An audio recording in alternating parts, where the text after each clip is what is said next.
Hello दोस्तों, नमस्कार। तो कैसे हैं आप? उम्मीद है आप सब बहुत अच्छे होंगे और आपकी पढ़ाई बहुत अच्छे से चल रही होगी।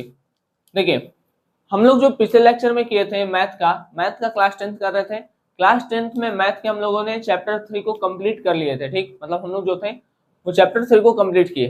ठीक, फिर हम कहते हैं कि भाई जब चैप्टर कंप्लीट हो जाएगा तो हम इंपॉर्टेंट क्वेश्चंस को भी डिस्कस करते हुए चलेंगे। ठीक, जो कि आपके एनसीईआरटी बुक में दिया रहेगा। ठीक है, अब चैप्टर तो हो गया। ठीक है, चैप्टर 3 कंप्लीट। अब हम आज क्या देखेंगे, जो भी एग्जाम्पल है, जो भी इंपॉर्टेंट एग्जाम्पल है, जो हमारे बोर्ड एग्जाम के लिए महत्वपूर्ण है, ठीक है, उसको हम आज देखने वाले हैं। ठीक, तो चलिए देखते हैं जो भी हमारे बोर्ड एग्जाम के लिए इंपॉर्टेंट एग्जाम्पल है उसको देखते हैं, कौन कौन सा इंपॉर्टेंट है, उसके सॉल्यूशन को करते हैं और उसके बाद फिर हम इस लेक्चर को रोक देंगे और क्या। ठीक है, चलिए देखते हैं। देखिए, पहला बोला है आपका, ये आपका 3 पॉइंट मतलब चैप्टर 3 का है। ठीक है, जो कि आपका था दो चर वाले रैखिक समीकरण या pair of linear equation in two variable. ठीक, आइए देखते हैं। बोला है चेक ग्राफिकली, है ना, whether the pair of equation. अब आपको पेयर ऑफ इक्वेशन दिया हुआ है। ठीक है, हमको पेयर ऑफ इक्वेशन दिया हुआ है क्या, ये x प्लस 3y बराबर 6, x प्लस 3y बराबर 6, 2x माइनस 3y बराबर 12, 2x माइनस 3y बराबर 12। ये इक्वेशन दिया हुआ है और बोल रहा है कि क्या ये इक्वेशन जो है वो कंसिस्टेंट है। ठीक है, इसको ग्राफिकली सॉल्व करके बताइए। ठीक है, ग्राफिकली सॉल्व करके हमको बताना है कि क्या ये इक्वेशन कंसिस्टेंट है या नहीं। देखिए, कंसिस्टेंट मतलब होता है कि भाई उसका कोई सॉल्यूशन होगा। इनकंसिस्टेंट का मतलब होता है कि उसका सॉल्यूशन नहीं होगा, मतलब हल नहीं निकलेगा। ठीक है, तो कंसिस्टेंट मतलब सॉल्यूशन है, इनकंसिस्टेंट मतलब सॉल्यूशन नहीं है। ठीक, तो आइए करते हैं। देखिए, पहला ये हमारा पहला क्या है, x प्लस 3y बराबर 6। 3y उधर चल जाएगा तो होगा x बराबर 6 माइनस 3y। अच्छा, y की जगह हम क्या ले लेते हैं, 0। अगर y बराबर 0 रखेंगे तो होगा x बराबर 6 माइनस 3 गुणे 0। x बराबर कितना आ जाएगा, 3 गुणे 0 0 हो गया, तो x बराबर आएगा 6। y बराबर 0 होगा तो x बराबर कितना आएगा, 6। अच्छा, और y बराबर क्या लिख सकते हैं, देखिए x बराबर 6 माइनस 3y। अगर हम यहाँ एक ले लें तो 3 एकम 3, 6 में 3 या 3। यहाँ एक काम करते हैं, y कितना ले लें, x0 आ जाए, y2 ले लें, x बराबर 6, सॉरी हाँ 2 ले लीजिए। तो 0 लेने से होगा ये ना कि थोड़ा सा ज्यादा आपको आगे नहीं भागना पड़ेगा। ठीक है, 0 लेंगे, x लेंगे तो तुरंत आप रेखा पे रख लेंगे। y बराबर 2, x बराबर कितना आ जाएगा, 6 माइनस 3 गुणे 2। x बराबर 6 माइनस 6, x बराबर 0।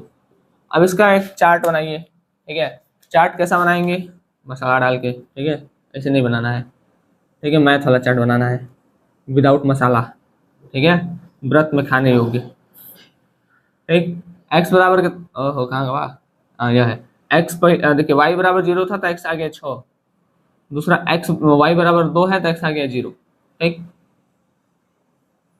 एक चार्ट। अब आते हैं दूसरे के चार्ट पर। ठीक है, दूसर का चार्ट आपको किसका बनाना है, दूसर का चार्ट आपको बनाना है 2x माइनस 3y बराबर 12। ठीक है, 2x माइनस 3y बराबर 12, इसको करेंगे तो 2x बराबर 12 प्लस 3y। अब यहाँ पे अगर 0 हो जाए, y इक्वल टू 0, इसको थोड़ा सा ऐसे लिख रहे, x बराबर 12 प्लस 3y बटे 2, y बराबर हो जाए 0, y बराबर 0, तो x बराबर आएगा 12 प्लस 3 गुणे 0 बटे 2, 12। ठीक है, 3 गुणे 0 0 हो जाएगा, 2 से 12 काट देंगे तो 6 आ जाएगा, x बराबर 6। y बराबर 0 लिए तो x बराबर कितना आ गया, 6। ठीक, बात समझ आ गया। अच्छा, आगे देखते हैं क्या है, x बराबर है 12 प्लस 3y बटे 2। x भी 0 ला देते हैं, क्या दिक्कत है। y बराबर कितना रखते हैं, 4 3 12। ठीक है, तो प्लस है तो माइनस का 4 रखिए, y बराबर माइनस 4 रखेंगे तो क्या हो जाएगा, x बराबर 12 प्लस 3 गुणे माइनस 4 बटे 2, 12 4 त्याई 12। देखिए प्लस और ये प्लस ये माइनस, तो अभी माइनस में रहेगा, 4 3 12 बटे 2, ब्रैकेट ओपन होगा तो 12 माइनस 12 बटे 2। ठीक है, 12 में से 12 गया 0/2 एक्स, तो एक्स जो होगा वो 0 आ जाएगा। एक्स कितना हो गया, एक्स आ जाएगा 0। एक्स कितना आ जाएगा आपका, एक्स हमारा आएगा 0। आ रहा है नीचे ना, हाँ एकदम परफेक्ट आ रहा है। ठीक है, चलिए ठीक है। अब आगे एक मतलब ये आप देख लिए।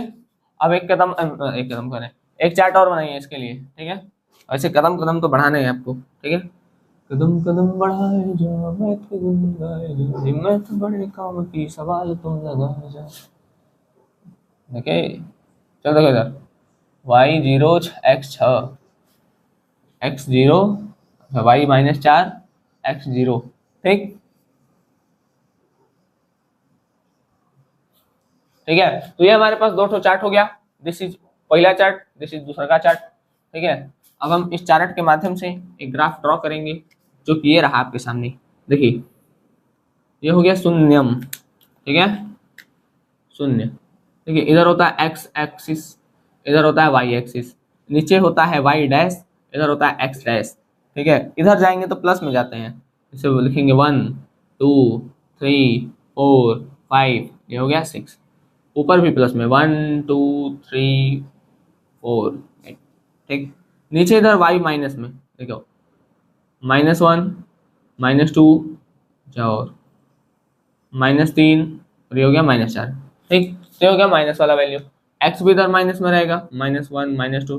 ठीक है, तो एक्स में तो माइनस में है नहीं, तो उसको छोड़ देते हैं वहीं पर, ज्यादा करने से क्या मतलब। ठीक, आइए देखें।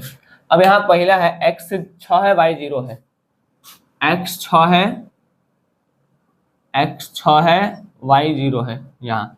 ठीक है, तो ये पहला दूसरा दोनों के लिए वही है, एक्स 6 वाई 0, एक्स 6 वाई 0। दूसरा में देखते हैं, दूसरा x 0 y 2, x 0 y 2, x 0 y 2। ठीक है, और यहाँ पे x0y-4, x0y-4।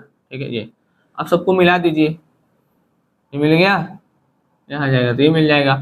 ठीक है, तो यहाँ पर जो आएगा वो आएगा x मतलब 0,6। ठीक है, यहाँ वाला क्या था, 0,2, ये था ना, x0y2। हाँ, ये था 0,-4। ठीक, तो ये कंसिस्टेंट होगा, क्यों, क्योंकि इसका सॉल्यूशन है। ठीक है, इट इज कंसिस्टेंट। ठीक है, क्यों, क्योंकि इसका सोल्यूशन है। बात समझ में आ गया। तो ये आपका एक्सरसाइज का मतलब ये एग्जांपल आपका फर्स्ट है चैप्टर 3 का। ठीक है, तो आप इसको कर लीजिए। ठीक, अब हम बढ़ते हैं अगले क्वेश्चन की तरफ। देखिए, अगला क्वेश्चन हमसे क्या बोला है, क्या बोला है भाई, इसको मिटा दें। इसको मिटाने के बाद चलते हैं अगले क्वेश्चन की ओर। मिट जाओ जल्दी।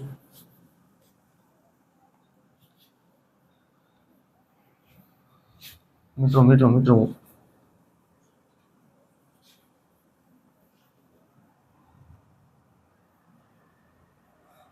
देखिए आगे,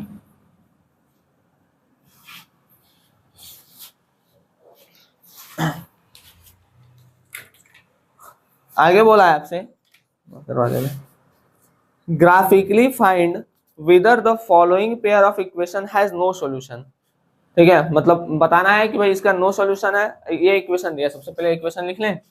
देखिए, ये इक्वेशन है 5x - 8y + 1, 5x - 8y + 1 = 0। ठीक, ये, और दूसरा है 3x - 24 24/5y, 24/5y +3/5 +3/5 = 0। ठीक, तो ये दिया है ना। अब बोल रहा है कि भाई इसका जो मतलब ये ना, आप बताइए कि इसके नो सॉल्यूशन है, यूनिक सॉल्यूशन है या इनफाइनाइट सॉल्यूशन है। इसके सॉल्यूशन क्या है, ठीक है, नो सॉल्यूशन, ठीक, या इनफाइनाइट सॉल्यूशन, ठीक, या यूनिक सॉल्यूशन। ठीक, ये हमको बताना है कि इसका भाई कोई सॉल्यूशन नहीं है, कि इसका कई सारा सॉल्यूशन है, ठीक है, कि इसका केवल एक सॉल्यूशन है। बात समझ आ गया। चलिए देखते हैं इसको, है ना, बुक रख देते हैं थोड़ा सा।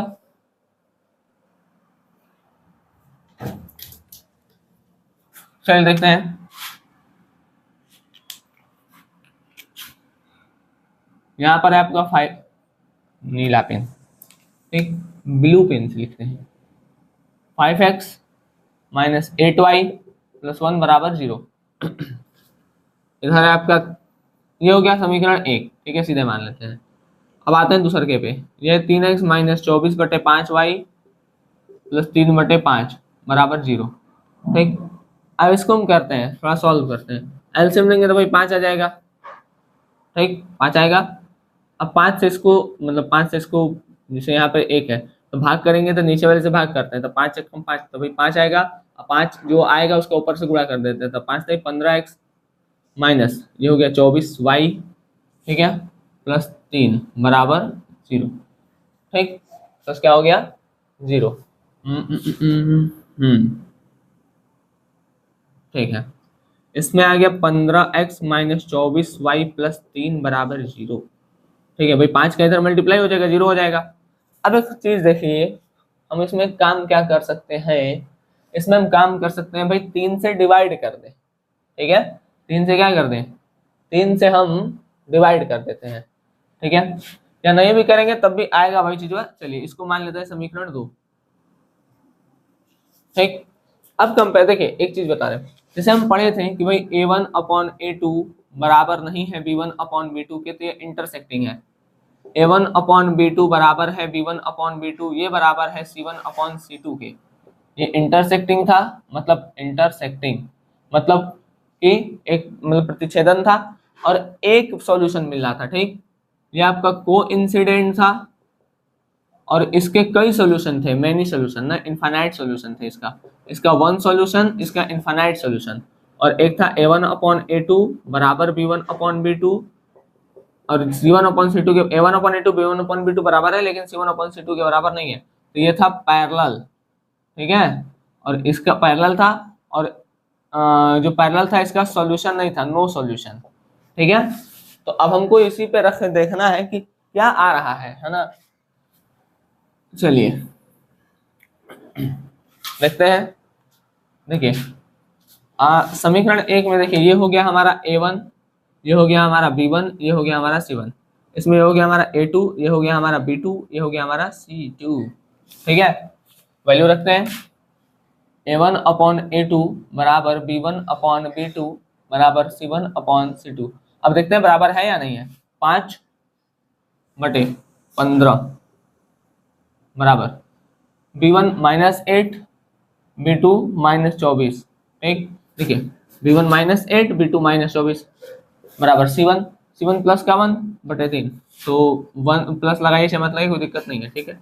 5 से कम 5, 5 15, माइनस से माइनस खत्म, 8 एकम 8, 8 त्रिके 24, तो ये हो गया 1/3 बराबर 1/3 बराबर 1/3, ठीक है। मतलब ये यही वाला है, a1/a2 बराबर है b1/b2 और ये बराबर है c1/c2 के।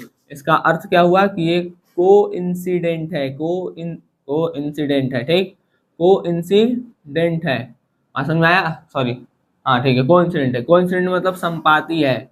संपाती का मतलब होता है कि भाई ऐसे मान लीजिए एक सोल्यूशन गया तो दूसर का भी यही पे से चल जाएगा, बात समझ में आया। और ऐसा जो होता है उसके कई सोल्यूशन होते हैं, तो यहाँ पे हम लिखेंगे मैनी सॉल्यूशन, क्या लिखेंगे, मैनी सॉल्यूशन। बात समझ में आ गया, ठीक। तो ये चीजें हैं हमारा जो है, दो एग्जाम्पल था, ये एग्जाम्पल 1 था इसके पीछे वाला, और ये है आपका एग्जाम्पल 2, ठीक।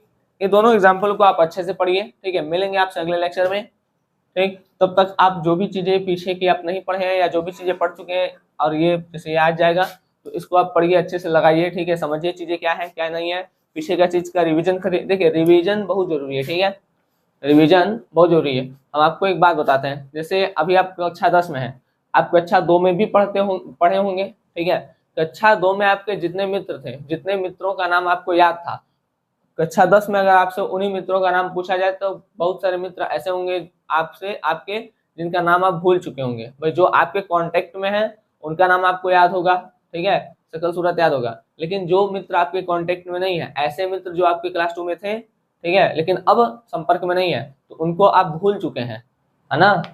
क्यों, क्योंकि भाई न देख रहे हैं न बोल रहे हैं, है ना।